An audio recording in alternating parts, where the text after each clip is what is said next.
Seigneur, bien-aimé, bonjour. Je suis heureux de partager avec vous ce matin la parole de Dieu, mais avant cela, j'aimerais vous dire que si nous avons annulé nos réunions présentielles à l'église de Signé, c'est tout simplement parce que nous avons eu dans l'église quelques cas de Covid. Donc par prudence, il nous a semblé bon d'annuler notre culte en présentiel pour ce dimanche et je verrai la semaine prochaine ce qu'il en est. Voilà, puisque malheureusement tous les jours, une personne m'appelle en ce moment pour me dire qu'elle a été testée positive. Donc voilà, soyons prudents et faisons les choses comme nous devons les faire. N'oublions pas que le Seigneur est avec nous et que quel que soit le lieu où on se trouve, Jésus a dit « Je suis avec vous tous les jours jusqu'à la fin du monde » et c'est là la réalité que nous vivons les uns et les autres. J'aimerais faire une lecture ce matin avec vous dans l'évangile de Marc au chapitre 2, verset 1er. Nous avons là un texte magnifique de l'évangile. Voilà, je vous laisse peut-être trouver votre Bible et tourner les pages de votre Bible jusqu'à l'évangile de Marc, au chapitre 2 et au verset 1er. Il est dit: quelques jours après, Jésus revint à Capernaum. On apprit qu'il était à la maison, il s'assembla un si grand nombre de personnes que l'espace devant la porte ne pouvait plus les contenir. Il leur annonçait la parole. Des gens vinrent à lui amenant un paralytique porté par 4 hommes. Comme ils ne pouvaient l'aborder à cause de la foule, ils découvrirent le toit de la maison où il était et ils descendirent par cette ouverture le lit sur lequel le paralytique était couché. Jésus, voyant leur foi, dit au paralytique: « Mon enfant, tes péchés sont pardonnés. » Il y avait là quelques scribes qui étaient assis, qui se disaient au-dedans d'eux: « Comment cet homme parle-t-il ainsi? Il blasphème. Qui peut pardonner les péchés si ce n'est Dieu seul ?» Et Jésus, ayant aussitôt connu par son esprit ce qu'ils pensaient au-dedans d'eux, leur dit: « Pourquoi avez-vous de telles pensées dans vos cœurs? Lequel est le plus aisé de dire au paralytique: « Tes péchés sont pardonnés » ou de dire: « Lève-toi, prends ton lit et marche » Or, afin que vous sachiez que le Fils de l'homme a sur la terre le pouvoir de pardonner les péchés, je te l'ordonne, dit-il au paralytique: « Lève-toi, prends ton lit et va dans ta maison. » Et à l'instant, il se leva, prit son lit et sortit en présence de tout le monde, de sorte qu'ils étaient tous dans l'étonnement et glorifiant Dieu, disaient: « Nous n'avons jamais rien vu de pareil, que le nom du Seigneur soit béni. » Voilà, j'aimerais ce matin m'arrêter pendant quelques instants sur ce récit des évangiles. La Bible dit que, quelques jours après, Jésus revint à Capernaum, ce qui laisse supposer, penser que Jésus était déjà passé par cette ville de Capernaum. Il y est d'ailleurs allé agissant dans cette ville d'une manière extraordinaire. Au chapitre 1er de l'évangile de Marc, il est dit que Jésus s'est rendu à Capernaum et il a commencé donc à apporter la bonne nouvelle, à prêcher l'évangile, et en même temps il a commencé à agir et à faire des choses extraordinaires. Si vous lisez le premier chapitre de cet évangile, vous allez découvrir les œuvres de Dieu que Jésus a manifestées dans cette ville de Capernaum. Et c'est important de voir cela, car si la Bible dit que lorsqu'il est retourné à Capernaum, on a appris qu'il était à la maison, il est dit qu'il s'est alors assemblé un si grand nombre de personnes que l'espace devant la porte ne pouvait plus les contenir. Qu'est-ce qui a fait que tant de gens, tant de personnes se sont pressés autour de cette maison, sont venus vers cette maison où Jésus se trouvait? Tout simplement le souvenir de tout ce que Jésus avait déjà fait lors de sa première visite dans la ville de Capernaum. Il y avait opéré toutes sortes de prodiges, de miracles, de délivrances, de guérisons, et bien sûr, cela a amené toutes ces personnes qui vivaient à Capernaum au moment où Jésus est revenu, eh bien, ça les a amenés à aller vers le Seigneur, car ils savaient alors ce que le Seigneur était capable de faire, était capable d'accomplir. Nous avons besoin, me semble-t-il, que dans nos églises, le Seigneur soit à l'œuvre véritablement, afin que eh bien, les gens puissent eh bien, savoir et puissent peut-être entendre parler des œuvres glorieuses que le Seigneur manifeste au milieu de nous. Nous avons besoin que le Seigneur, qui est réel, qui est vivant, un Seigneur qui est puissant, puisse réellement se manifester au milieu de nous par des guérisons, par des délivrances, par eh bien, des miracles, des prodiges, afin que eh bien, les gens puissent savoir eh bien, qu'il y a bien au sein de nos églises une œuvre glorieuse de Dieu qui se manifeste. Je crois que cela attirera les gens, cela amènera des personnes eh bien, au milieu de nous pour qu'ils puissent aussi expérimenter la grâce et le secours de Dieu. Il y a eu un grand nombre de personnes qui est venu, de telle sorte que l'espace devant la porte même ne pouvait plus les contenir. Vous savez, cela ne s'est pas produit que dans cette ville de Capernaum, tout au long de l'histoire de l'Église, lorsque le Seigneur eh bien, a manifesté sa puissance, son pouvoir, sa gloire, eh bien, les gens venaient, et quelquefois venaient même en foule, eh bien, entendre, écouter l'Évangile et s'approcher du Seigneur afin de recevoir le secours. Je crois que Dieu est encore capable de nous donner un tel temps, il est capable de nous donner eh bien, une telle eh bien, visitation de son esprit. La Bible nous dit aussi qu'il leur annonçait la parole. Il leur annonçait la parole. Oui, il faut que dans nos églises, nous annoncions la parole de Dieu, l'évangile.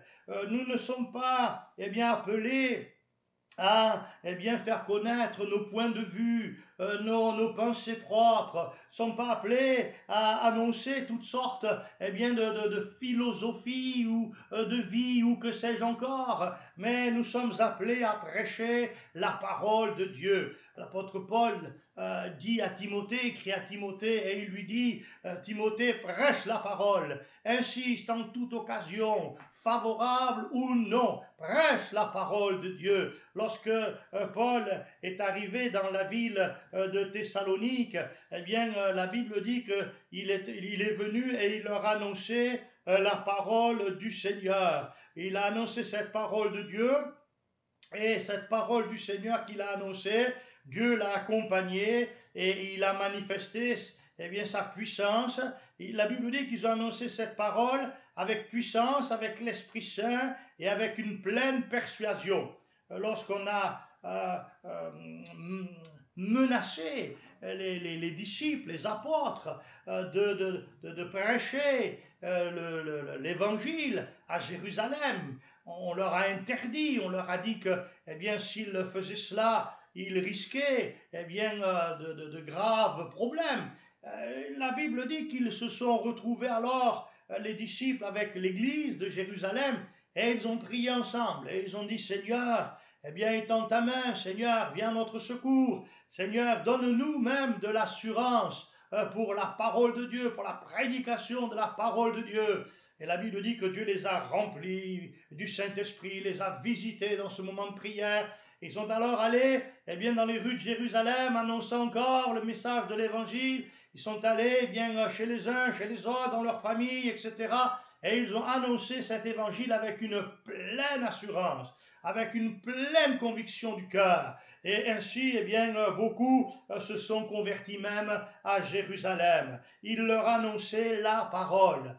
C'est intéressant de voir que le Fils de Dieu lui-même, Jésus lui-même, a annoncé la parole de Dieu. Oh, que le nom du Seigneur soit béni. Oh, nous voulons encore eh bien, nous attacher à la parole du Seigneur, nous voulons encore nous attacher à la prédication de l'Évangile, de la parole de Dieu. Vous savez, l'Évangile, eh bien, lui, il ne change pas. Lui, l'Évangile, il est toujours le même, il est intact, il produit lorsqu'il est annoncé, proclamé dans la foi, avec une pleine assurance et l'assistance du Saint-Esprit, il produit dans le cœur de ceux qui l'entendent des convictions, il produit la foi dans le cœur de ceux qui la reçoivent. Alléluia. C'est pourquoi nous avons besoin, de persévérer dans l'annonce de la parole de notre Dieu. La Bible donne une précision ensuite, elle dit que 4 hommes ont amené vers Jésus un paralytique. Ils l'ont porté jusque devant le Seigneur, jusque vers le Seigneur. Certainement, c'était des amis de cet homme paralytique. Et émus de compassion à l'égard de leur ami, ils ont fait cet effort de prendre cet homme, de le porter jusqu'à Jésus. Nous avons là, je crois aussi, bien des gens qui ont manifesté une compassion, une miséricorde, un amour véritable à l'égard d'un ami en difficulté. Je crois que l'Église est appelée aussi à manifester cette forme d'amour, de miséricorde à l'égard des uns et des autres. A besoin de manifester cet amour à l'égard de ceux qui sont malheureux, de ceux qui souffrent, de ceux qui sont dans la détresse, de ceux qui sont dans la difficulté, de ceux qui sont prisonniers de leur péché, de leur vice, qui voudraient s'en sortir mais n'y arrivent pas. A besoin de manifester de cette compassion à l'égard de ceux qui sont sans espérance aujourd'hui dans le monde et qui aimeraient espérer quelque chose et savent plus trop en quoi espérer, savent plus trop en quoi croire et en qui croire. Nous devons manifester à leur égard cet amour que Dieu a répandu dans notre cœur par le Saint-Esprit. Oh, que nous puissions, comme ces 4 hommes, regarder la souffrance de l'autre, non pas pour porter un jugement hâtif sur les raisons qui ont pu amener cet homme dans une telle situation, dans une telle position, mais de le regarder avec cet amour du Seigneur dans notre cœur, pour essayer de le secourir, pour essayer de l'aider, et en tout cas pour faire tout ce qui est possible pour amener cette personne vers Jésus. Je crois que nous avons là quelque chose d'important. On n'amène pas les gens vers l'Église, on n'amène pas les gens vers des hommes, mais on doit amener les âmes, on doit amener les hommes et les femmes vers le Seigneur. On doit les conduire à Jésus, le Fils de Dieu, car le Seigneur est capable d'accomplir dans leur vie ce qu'aucun être humain n'est capable de faire. Vous savez, quand Jésus agissait, et vous avez certainement lu cela à différentes reprises dans les évangiles, mais les hommes étaient étonnés. La Bible dit qu'ils étaient frappés d'étonnement, ils étaient stupéfaits. La parole de Dieu dit même que, lorsque Jésus agissait, il est dit à un certain moment, qu'ils ont regardé les œuvres du Seigneur et ils ont dit, il fait tout à merveille. Il fait tout à merveille. Certains diront même, nous n'avons jamais rien vu de pareil. Nous n'avons jamais rien vu de pareil. Et d'autres encore de dire, mais un grand prophète apparu parmi nous. Et d'autres jusqu'à dire, mais Dieu nous a visités d'en haut. C'est ainsi que, on a besoin de comprendre que c'est à Jésus qu'il nous faut conduire, les uns et les autres. Voilà, ce que ce texte m'apprend. Un homme paralytique porté par 4 hommes qui est amené vers le Seigneur. Mais j'attire votre attention aussi sur ce que la Bible révèle ici. Il est dit, Jésus, voyant leur foi. Jésus, voyant leur foi. Ah, que Dieu soit béni. Un peu plus loin d'ailleurs, il est dit, Jésus, connaissant leurs pensées. Jésus, connaissant leurs pensées. Oh, mes amis, il est dit, Jésus ayant aussitôt connu par son esprit ce qu'il pensait au-dedans d'eux. J'aimerais que nous nous arrêtions quelques instants encore sur cette vérité. Jésus qui connaît nos cœurs, Jésus qui connaît nos pensées, Jésus qui voit au plus profond de nos vies et qui, lui a un regard parfait sur ce qui se passe dans nos cœurs et dans notre vie. Jésus ne se trompe pas dans ce qu'il voit, il sait, il connaît, il pèse véritablement. Jésus dira à une personne un jour qu'elle avait une grande foi. Elle avait une grande foi. Je crois que le seul qui est capable de sonder notre cœur et de mesurer le degré de foi qu'il y a dans notre cœur, c'est le Seigneur. Il n'y a que lui qui est capable de faire cela. je dirais que nous-mêmes, nous ne sommes pas capables de mesurer la foi que nous pouvons avoir. Seul le Seigneur le voit. Maintenant, eh bien, la foi, elle doit avoir bien, des résultats pour qu'elle puisse se vérifier. Jésus, voyant leur foi, mais le résultat de leur foi, c'est que l'ami qu'ils ont amené à Jésus et qui était paralytique a été guéri par le Seigneur. Voyez-vous, la foi leur a donc permis d'expérimenter le pouvoir, la puissance de Dieu. Il a permis, cette foi a permis à Jésus d'étendre sa main, à Dieu de mouvoir son bras pour délivrer, guérir cet ami paralytique. Voyez-vous, Jésus, voyant leur foi, mes amis, Jésus, regardant dans notre cœur, que peut-il y voir? La foi véritable? Y verra-t-il bien une foi chancelante, vacillante, parce que le doute bien peut-être est venu s'installer dans notre cœur, un doute quant à la véracité des paroles de Dieu, un doute quant à bien la réalité de l'amour de Dieu pour nous, un doute peut-être quant à la volonté de Dieu d'agir en notre faveur. Jésus regarde dans notre cœur, que verra-t-il bien aujourd'hui? Que pourra-t-il percevoir bien dans notre cœur? Il est dit ici, Jésus, voyant leur foi, oh, nous prions et je prie pour que le Seigneur, sondant notre cœur, sondant notre âme, notre esprit, puisse voir une foi véritable et authentique en lui et en sa parole. Jésus voyant leur foi. Peut-être que vous qui m'écoutez aussi, eh bien, vous avez non pas de la foi dans votre cœur, peut-être même êtes-vous quelque peu incrédule. Certains peut-être iront jusqu'à dire, mais moi je suis athée, je ne crois que ce que je vois. Mes amis, c'est bien dommage qu'il en soit ainsi, car en agissant de cette manière, en ayant cet état d'esprit, vous ne pouvez bien alors voir Dieu à l'œuvre dans votre cœur et dans votre vie. Nous vous invitons à croire, parce que Jésus a dit ceci, Jésus a dit, ne t'ai-je pas dit que si tu crois, tu verras la gloire de Dieu. Oh mes amis, notre prière et notre souhait, c'est que vous puissiez voir aussi dans votre vie la gloire de Dieu. Nous aimerions tant que le Seigneur fasse ce miracle dans votre vie et que, bien dans sa grâce, il vous permette de passer de l'incrédulité à la foi, du doute à une pleine assurance, n'est-ce pas? Dieu est capable de faire cela. Jésus est capable d'agir également de cette manière. C'est pourquoi, nous réalisons l'importance de cette parole. Jésus voyant leur foi.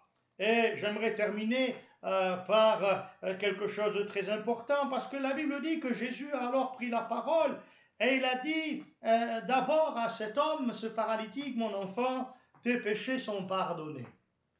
Tes péchés sont pardonnés. Nous avons là quelque chose d'important, parce que quelquefois, on se trompe de priorité. Je dois avouer que quelqu'un de malade, a besoin d'être guéri. Et pour lui, semble-t-il, la priorité des priorités, serait de recevoir la guérison dans son corps. Et je crois que Dieu, aussi veut guérir, que Dieu aime guérir, que Dieu aime répondre à notre prière lorsque nous lui demandons une guérison, qu'elle soit physique, mentale, morale, psychologique. Le Seigneur voudrait nous guérir, peut-être nous délivrer de toutes sortes de choses, d'addictions, que sais-je encore. Mais Jésus ici place une priorité. Voyez-vous, il ne lui a pas dit d'abord, écoute, lève-toi, prends ton lit, et rentre dans ta maison, le guérissant.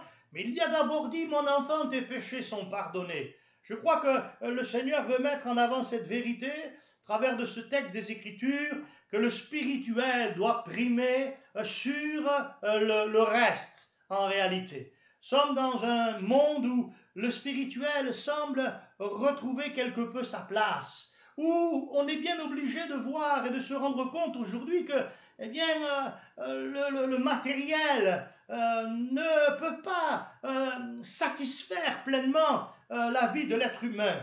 Et il semble qu'il y ait un regain de désir pour le spirituel. J'aimerais vous dire qu'il ne faut pas se tromper dans ce domaine qui est le spirituel. Nous avons besoin, bien sûr, de Dieu. Nous avons besoin de la grâce de Dieu. Nous avons besoin du pardon de Dieu. Nous avons besoin d'être sauvés de nos péchés. Et c'est ce que Jésus a fait avec cet homme. Il a dit, mon enfant, tes péchés sont pardonnés. Que Dieu soit loué. Je crois que nous avons trop eu tendance, durant ces quelques décennies qui viennent de passer, nous avons eu tendance à nous attacher à ce qui est terrestre, humain, à ce qui fait quelque part le quotidien de notre vie, comme certains peuvent dire, mangeons et buvons, car demain nous mourrons, et on ne s'occupe plus de rien. Mais voyez-vous, aujourd'hui, il me semble que certains prennent conscience que nous avons besoin de quelque chose de plus que tout cela. Et le quelque chose de plus dont nous avons besoin, est contenu dans cette parole de Jésus. Mon enfant, tes péchés sont pardonnés. Oh, depuis 2000 ans, et depuis que Jésus est mort sur la croix, pour le pardon de nos péchés, des hommes et des femmes de tout lieu, de toute culture, de tout âge, de toute condition sociale, se sont tournés vers le Seigneur afin de recevoir le pardon de leurs péchés. Et dans sa grâce immense, dans sa grâce infinie, Dieu leur a accordé le pardon de leurs péchés. Oh, que le nom du Seigneur soit béni, mon enfant. Tes péchés sont pardonnés. Dieu aimerait te le dire, à toi qui m'écoutes ce matin et qui croule sous le poids de ton péché, sous le sentiment d'une profonde culpabilité. Le Seigneur s'adresse à toi encore ce matin, s'adresse à toi en cet instant, et il te dit, mon enfant, tes péchés sont pardonnés. Alléluia. Il a vu la foi, pour le pardon des péchés. Il a vu que le cœur de cet homme était un cœur repentant. Voyez-vous, Jésus seul pouvait voir cela. La Bible ne dit pas que cet homme, devant tous, a demandé pardon, s'est repenti. Mais Jésus avait dans son cœur, cet état d'esprit, cette humilité véritable. Alors il a pu lui dire, mon enfant, tes péchés sont pardonnés. Oh, venez à Jésus avec un cœur humble. Venons à lui avec un cœur humble. Courbons nos cœurs devant le Seigneur. Disons-lui, Seigneur, pardonne-nous. Et nous entendrons alors la voix du Saint-Esprit nous dire cette parole de l'Écriture. Mon enfant, tes péchés sont pardonnés. Je ne vais pas m'arrêter sur la discussion qui a suivi avec les scribes. Nous aurions pu dire certaines choses concernant cela, mais j'aimerais juste terminer en vous disant que non seulement il a été pardonné de ses péchés, mais la Bible dit qu'il a même été guéri de sa paralysie. Donc le Seigneur a aussi agi dans son corps d'une manière extraordinaire. Vous savez, quand vraiment on comprend que l'importance c'est le spirituel, l'important c'est le pardon de nos péchés, l'important c'est notre relation avec Dieu, l'important c'est notre marche avec le Seigneur véritablement, l'important c'est de vivre dans la volonté de Dieu, alors je crois que le Seigneur est capable de s'occuper de tout le reste. Comme dit Jésus, cherchez d'abord et premièrement le royaume de Dieu, sa justice, et tout le reste vous sera donné par-dessus. Il dit juste avant, vous savez, votre Père Céleste sait de quoi vous avez besoin avant même que vous le lui demandiez. C'est pourquoi, avant tout cela, cherchez d'abord le royaume de Dieu, sa justice. Attachez-vous au Seigneur de tout votre cœur. Marchez avec Dieu, vivez pour le Seigneur. Accomplissez la volonté de Dieu. Recherchez sa présence. Vivez dans sa présence. Vivez dans sa communion, dans sa relation personnelle avec lui. Et tout le reste, dit le Seigneur, Dieu vous le donnera par-dessus. Et il vous comblera de ses faveurs. Et vous ne manquerez jamais de rien. Car Dieu pourvoira tous vos besoins, quels qu'ils soient, aussi nombreux soient-ils, Dieu répondra d'une manière favorable à votre prière, à votre demande, et il pourvoira à vos besoins, comme dit l'apôtre Paul, avec gloire et selon sa richesse. Oui, cherchons premièrement le royaume et la justice de Dieu, et tout le reste nous sera donné par-dessus. Voyez-vous, cet homme a reçu d'abord le pardon de ses péchés et par-dessus, cette expérience essentielle, primordiale, importante, il a reçu aussi la guérison physique dont il avait besoin et le Seigneur agira de la même manière à votre égard. Cherchez d'abord les choses de Dieu, les choses spirituelles, le pardon d'abord avant toute chose. Et vous verrez qu'ensuite le Seigneur sera capable de s'occuper de votre vie. Mes amis, j'aimerais encourager ici tous les chrétiens, toutes les chrétiennes qui m'entendent. J'aimerais vous dire ce matin de la part du Seigneur, prenons garde. Prenons garde à ne pas rechercher simplement des bienfaits, on va dire matériels, passagers, voyez-vous, des choses qui ne concernent que la vie d'ici-bas, le quotidien de notre vie, même si cela a sa place, et le Seigneur le sait puisqu'il veut y pourvoir à tous ses besoins. Mais attachons-nous au Seigneur, recherchons véritablement les choses de Dieu, vivons pour le Seigneur de tout notre cœur, avec joie, avec enthousiasme, car la vie chrétienne, elle est enthousiasmante en réalité. La vie chrétienne, elle est également faite de joie, de bonheur véritable. Oui, nous l'avons chanté autrefois, si souvent nous marchons vers le ciel avec la joie, marchons tout joyeux sur le chemin, alléluia. Oui, c'est la réalité d'un enfant de Dieu, c'est la réalité d'un chrétien véritable, authentique, alléluia. Je ne dis pas qu'un chrétien et qu'un enfant de Dieu est épargné des problèmes, des difficultés sur son chemin, sur sa route. Certes, il va croiser cela, mais sa joie profonde d'être sauvé, sa joie profonde d'avoir une relation avec Dieu réellement, sa joie profonde de connaître l'amour de Dieu, cela, personne ne pourra la lui enlever et aucune circonstance ne sera en mesure de l'enlever de leur cœur. Alors que Dieu vous bénisse, que Dieu vous accorde sa grâce et que vous soyez en bénédiction aussi pour les autres. Soyez comme ces 4 amis qui ont aidé cet homme à aller vers le Seigneur. Soyez de ces amis qui amènent d'autres vers le Seigneur en priant, en témoignant, en croyant que le Seigneur va agir dans leur cœur, dans leur vie, et qu'ainsi l'Église aille de l'avant, que de plus en plus de personnes soient sauvées, que de plus en plus de personnes découvrent la grâce de Dieu, soient au bénéfice de l'amour de Dieu et de la puissance de Dieu dans leur vie, et ainsi chacun se réjouira de voir l'œuvre de Dieu se répandre. Que Dieu vous bénisse, que Dieu vous accorde sa grâce. Je vous souhaite à chacun d'entre vous une bonne journée dans la présence du Seigneur. Je vous souhaite de vivre quelque chose de profond, de merveilleux avec le Seigneur. Je vous souhaite de progresser, de grandir dans les voies de Dieu véritablement, et qu'ainsi votre vie soit pour la gloire du Seigneur.